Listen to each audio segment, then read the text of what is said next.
নমস্কার বন্ধুরা, চ্যানেলে আপনাদের স্বাগত জানাই। রাঁচি নেতারাজ সিরিজের দ্বিতীয় পর্বে আপনাদের স্বাগত। আজ আমরা পাত্রাতু ভ্যালি ও লেক ঘুরে দেখব, এরপর যাব বিখ্যাত হুদ্রু ফলস দেখতে। আজকের ব্লগটি বেশ মজাদার হতে চলেছে, তাই আমাদের সঙ্গে থাকুন এবং উপভোগ করুন। আশা করি আপনাদের এটা ভালো লাগবে।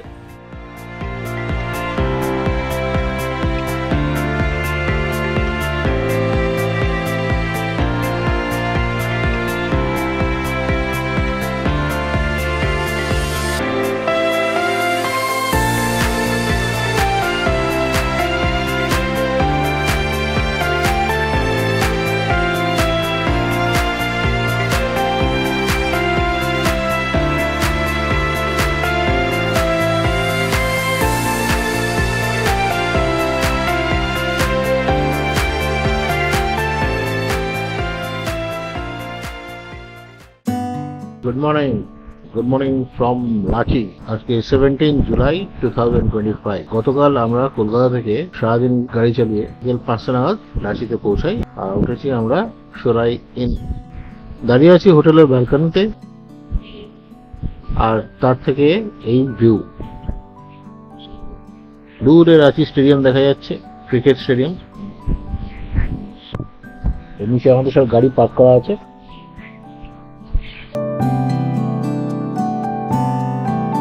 আমি আছি 7th ফ্লোরে।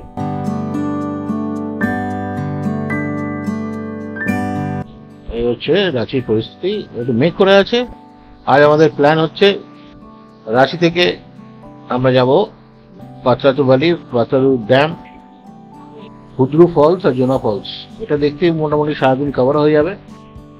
যদি আরো সময় পাই তার আশেপাশে অনেক স্পট আছে, সেগুলো চেষ্টা করবো কভার করতে। আগে যেগুলো প্রাইমারি সেগুলো আগে দেখে নিই। চলুন, আবার একটু পরে দেখা হচ্ছে। সকাল 10:30 বাজে। আমরা এখন 1 ঘন্টা মতন লেট চলেছি পাত্রাতু ভ্যালি আমাদের হোটেল থেকে। আজকে আমাদের প্রথম ডেস্টিনেশন আমার রাঁচি লোকাল সাইট সিইং এর জন্য। গতকাল আসার সময় আমরা দশম ফলস দেখেছিলাম। আজকে প্রথমে পাত্রাতু ভ্যালি, তারপর পাত্রাতু ড্যাম দেখবো। দেখার পর হুদ্রু আর জোনা ফলস দেখে ফেরার ইচ্ছা আছে হোটেলে। তো এখন আমরা রাঁচির শহরের ভেতর দিয়ে যাচ্ছি টুয়ার্ডস পাত্রাতু ভ্যালি। আমাদের হোটেল থেকে পাত্রাতু ভ্যালির ডিস্টেন্স 35 কিলোমিটার। তো এখন সেইভাবেই যাচ্ছি, রাস্তা যেভাবে গুগল ম্যাপ দেখাচ্ছে। তো চলুন, আবার একটু পরে কথা হবে।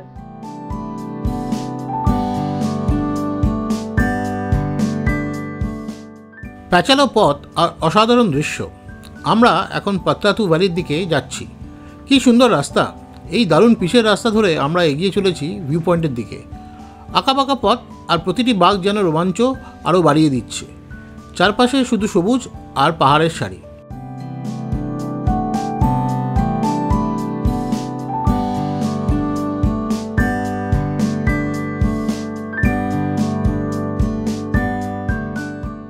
যত উপরে উঠছি, দূরে ছোট ছোট টিলাগুলি আরো স্পষ্ট হচ্ছে। সত্যি বলতে গন্তব্যের থেকেও এই যাত্রাপথটি বেশি সুন্দর। ঝাড়খণ্ডের রামগড় জেলার একটি মনোমুগ্ধকর স্থান হলো পাত্রাতু ভ্যালি। এটি মূলত পাত্রাতু বাঁধ এবং তার চারপাশে সবুজ পাহাড়ের জন্য বিখ্যাত। আমাদের হোটেল থেকে প্রায় 35 কিলোমিটার দূরে অবস্থিত এই স্থানটি তার শান্ত এবং মনোরম প্রকৃতির সৌন্দর্যের জন্য পরিচিত।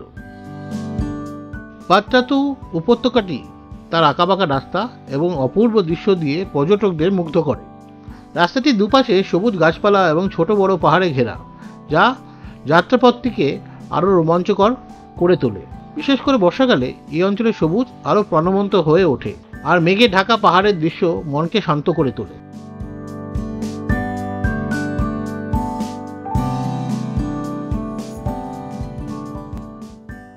চলে এসেছি পাত্রাতু ভ্যালি ভিউ এর সামনে। আপনারা এই জায়গার একটা সুন্দর ওভারঅল ভিউ দেখে নিন, তারপরে ফিরে আসছি।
ঘড়ির কাঁটায় সময় 11:15। আমরা পৌঁছে গেছি পাত্রাতু ভ্যালি ভিউ পয়েন্টের সামনে। চারিদিকে উঁচু নিচু পাহাড় আর তার মাঝখানে এঁকে বেঁকে চলে যাওয়া রাস্তা। সত্যিই এক অসাধারণ অভিজ্ঞতা। এখানে এসে প্রথমে আমরা সবাই মিলে কিছু গ্রুপ ফটো তুললাম। আমাদের সেলফ ড্রাইভ গ্রুপের সদস্যরাও এখানে দারুণ সময় কাটালেন। এমন সুন্দর পরিবেশে নিজেদের মধ্যে গল্প, আড্ডা আর হাসাহাসি সবকিছু স্মৃতিতে ধরে রাখার মতন। আর হ্যাঁ, এখানে খাবারেরও দারুণ ব্যবস্থা আছে। রাস্তার ধারে বেশ কিছু স্টল রয়েছে যেখানে টাটকা আনারস এবং অন্যান্য মৌসুমি ফল বিক্রি হচ্ছে। সব মিলিয়ে পাত্রাতু ভ্যালি শুধু একটা দর্শনীয় স্থানই নয়, এটি মনকে শান্ত করার এবং প্রকৃতির কাছাকাছি আসার এক দারুণ জায়গা। আপনারা যারা রাঁচিতে বেড়াতে আসবেন তারা অবশ্যই এই জায়গাটি ঘুরে যাবেন। ভিউ পয়েন্ট দেখার পর এখন চলেছি পাত্রাতু ড্যামের উদ্দেশ্যে।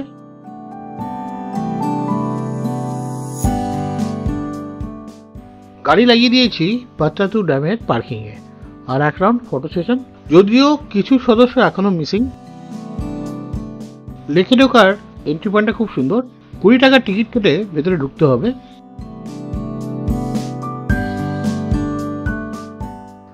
টিকিট কেটে ভেতরে চলে এসেছি। ভেতরটা খুব সুন্দরভাবে আর খুব চুমচামভাবে সাজানো। সুন্দর সুন্দর স্ট্যাচু আছে, এই দেখতে পাচ্ছেন এরকম স্ট্যাচু রয়েছে ভেতরে। আর বাচ্চাদের খেলার খুব সুন্দর চিলড্রেন্স পার্কও আছে এখানে। তো এখানে চাইলে আপনারা বাচ্চাদের নিয়ে অনেকক্ষণ সময় কাটাতে পারেন। এই ভেতরে চলে এসেছি, সামনে চিলড্রেন্স পার্ক। বাচ্চারা এখানে খুব ভালো সময় কাটাতে পারবে। এখন যাচ্ছি বোটিং যেখানে হয় তার উদ্দেশ্যে। এখানে বোটিংয়ের সুব্যবস্থা আছে। কাউন্টার থেকে টিকিট কেটে আপনাদের, এরকম কাউন্টার রয়েছে, এখান থেকে টিকিট কেটে আপনাদের বোটিংয়ের জন্য যেতে হবে। 750 লাগবে চার্জেস। 6 জন একটা বোটে যেতে পারবে।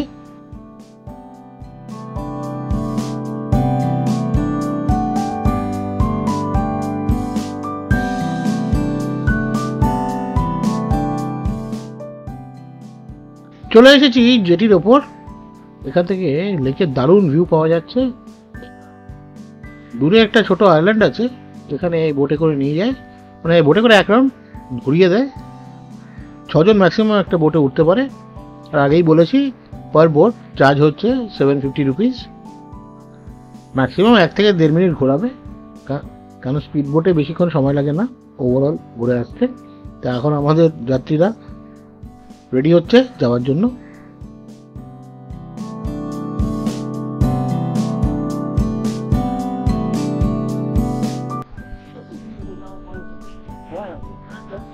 এই যে আমাদের মেম্বাররা যাচ্ছে বোটিং করতে স্পিড বোটে 6 জন মিলে।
সময় হচ্ছে 1:13 আর আমরা পাত্রাতু ড্যাম দেখে আর পাত্রাতু লেক দেখে চলে যাচ্ছি হুদ্রু ফলসের দিকে। হুদ্রু ফলসের দিকে এখান থেকে 68 কিলোমিটার দূর। এই হচ্ছে ড্যাম আর লেক।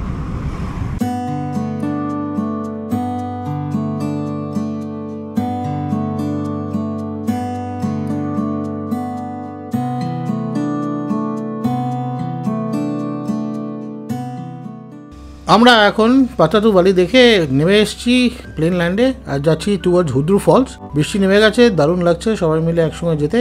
কিন্তু আনফর্চুনেটলি খানিকটা এগিয়েই রাস্তায় হাইওয়েতে একটা অ্যাক্সিডেন্ট হয়েছে। আর তার জন্যে আমাদের যে অরিজিনাল রুট ছিল হুদ্রু ফলস যাওয়ার, সেটা পুরো চেঞ্জ করতে হয়। আর আমাদের ডি ট্যুর নিয়ে এখন অন্য রাস্তা দিয়ে যেতে হবে। একটা দুর্ঘটনার জন্য, যেটা আমাদের অরিজিনাল হাইওয়েতে ঘটে, আমাদের এখন সম্পূর্ণ একটা অন্য রাস্তা দিয়ে হুদ্রু ফলসের দিকে যেতে হচ্ছে। সেটা অনেকটা ঘুরে আমাদের যেতে হচ্ছে, তাই অনেকটা 1 থেকে 2 ঘন্টা সময় নষ্ট হয়েছে আমাদের তার জন্য। রাস্তার ভিউ কিন্তু দুর্ধর্ষ, ছোট ছোট সামনে ছোট ছোট টিলা পাহাড়, তার মাঝখান দিয়ে রাস্তা চলেছে। ঝাড়খণ্ডের সব রাস্তাই খুবই সুন্দর, এই নিয়ে কোনো কথা নেই বা কোনো ডাউট নেই।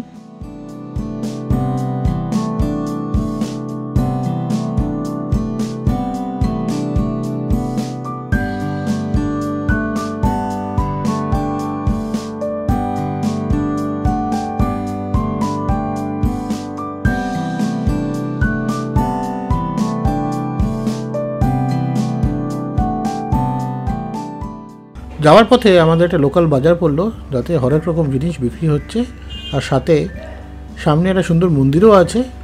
তো এখানে ড্রাইভ করতে কিন্তু খারাপ লাগছে না, যদিও এটা ডি ট্যুর, বাট সুন্দর লাগছে সবাই একসাথে যেতে। যদিও আমাদের 1 থেকে 2 ঘন্টা লস হলো এখানে আসার জন্য, কেননা হুদ্রু ফল 4:30-এর মধ্যে বন্ধ হয়ে যায়। তো আমরা মোটামুটি এখন একটু লেটই চলছি, তো দেখা যাক কতক্ষণে পৌঁছাই। মাঝখানে হয়তো একটু লাঞ্চের জন্য দাঁড়াবো। বিকেল 3:45 মতন বাজে, এখন অনেকটাই লেট করে মাঝখানে আমরা কিছুক্ষণ লাঞ্চের জন্য থেমেও ছিলাম, তাতে অনেকটা সময় নষ্ট হয়েছে। কিন্তু লাঞ্চ না করলে সবাই খিদেও পেয়ে যাবে, তাই জন্য আমাদের একদল একটু এগিয়ে গেছে, আর আমরা এসে গেছি হুদ্রু ফলসের সামনে। এই হচ্ছে এই বাঁদিকের রাস্তাটা, একটু মনে রাখবেন, পরে আপনাদের বলবো কেন এই বাঁদিকের রাস্তার কথা। তো চলে এসেছি এখন আমরা হুদ্রু ফলসের সামনে। এই ছোট ব্রিজটা ক্রস করলেই বাঁদিকে আমাদের ঘুরতে হবে। এখান থেকে হুদ্রু ফলসের সুন্দর একটা ভিউ দেখা যায়। এই ব্রিজ ক্রস করে বাঁদিকে একটা চেকপোস্ট আছে, সেখানে টিকিট কেটে পার হেড 20 টাকা আর পার গাড়ি 30 টাকা দিয়ে ওখানে আমাদের এন্ট্রি করতে হবে। 4টের পর কিন্তু গেট বন্ধ হয়ে যায়, তারপরে এন্ট্রি দেয় না। আমরা একদম টায় ওই সময়ের মধ্যে ঢুকে পড়েছি। এই হচ্ছে হুদ্রু ফলসের ফার্স্ট ভিউ। চেকপোস্ট থেকে নেবে সামনে এগোলে একটা ভিউ পয়েন্ট আছে, যেখান থেকে এরকম ওপর থেকে ভিউ দেখা যায়। আসলে এর আগে একটু যেতে হবে, যেখানে 750 সিঁড়ি আছে, সেটা ভেঙে আপনাকে নিচে নামতে হবে, তবে আপনি হুদ্রু ফলস প্রপারলি দেখতে পাবেন, যদি এই জায়গা থেকে আপনারা যান। আমরা কিন্তু লোকালদের সাজেশন নিয়ে একটা, মনে আছে এই ছোটো ব্রিজটা ওঠার সময় আপনারা একটা বাঁদিকে রাস্তা দেখিয়েছিলাম, সেই রাস্তা দিয়ে গাড়ি নিয়ে এখন নিচের দিকে চলে এসেছি। এখানে কিন্তু আপনাদের কোনো এন্ট্রি ফি দিতেও লাগবে না, আর গাড়ি পার্ক করার আর বাইক পার্ক করার অঢেল জায়গা আছে। এর উপর দিয়ে একটা সিঁড়ি উঠে গেছে, সেখান দিয়ে সুন্দর র্যাম্প বানানো আছে, যেখান থেকে আপনারা ওপরের ভিউ আর হুদ্রু ফলসে খুব সুন্দর ভিউ দেখতে পাবেন।